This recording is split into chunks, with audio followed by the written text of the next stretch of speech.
காரணம் என்ன அப்படின்னு சொன்னா, ஒரு இளைஞன் எப்பயுமே புதுமையாக தான் சிந்திப்பான். வயதானவர்கள் அவங்க காரணம் என்ன, ஒரு 45-50 வயசு ஆனோன்னா அவருக்கு சுகர் வருதோ இல்லையோ வர வச்சிருவான். நம்பால் பக்கத்தில் இருக்கேன், சார் 45 பிறந்த நாளா, 50 தாண்டிட்டீங்களா, அப்ப வந்திருக்கணுமே அப்படிமா. வந்திருக்கணும்னா என்னடா சொல்ற, மருமையன் வந்திருக்காண்டா, மருமையா இருக்கட்டும், வேற உங்க உடம்புக்கு அப்படிமா. ஒன்றும் இல்லை, நல்லா தான் இருக்கு, எதுக்கும் செக்அப் பண்ணி பாருங்க அப்படின்னு ஒரு பிட்டப் போட்டு விட்டுறேன்.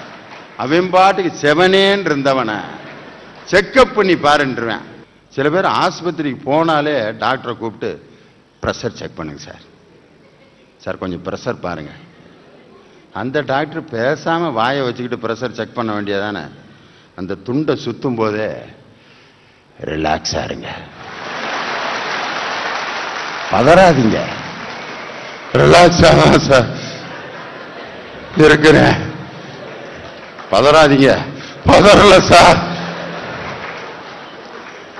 ரிலாக்ஸ் ஆகுங்க சார், ரிலாக்ஸா தான் இருக்கேன், அலங்க அப்படிங்கிறாரு. அந்த பலூனை புசுக்கு புசுக்கு புசுக்குன்னு ஏத்துறப்ப அவன் பாட்டுக்கு இருந்தவனுக்கு 350 ஏத்தி விட்டான். அந்த ரிலாக்ஸ் ஆறு, பதறாத பதறாத பதறாத. ஏயா, ஏன் எதை பார்த்து ஏன் பயப்படணும் ஒரு மனுஷன்? அதுக்காக வியாதியை பற்றிய ஒரு விழிப்புணர்வு இல்லாமல் இருக்கக்கூடாது. அதையே நினைச்சு பயப்படுபவர்கள் தான் வியாதிக்கு நிறைய உள்ளாகிறார்கள். இந்த நேரத்தில்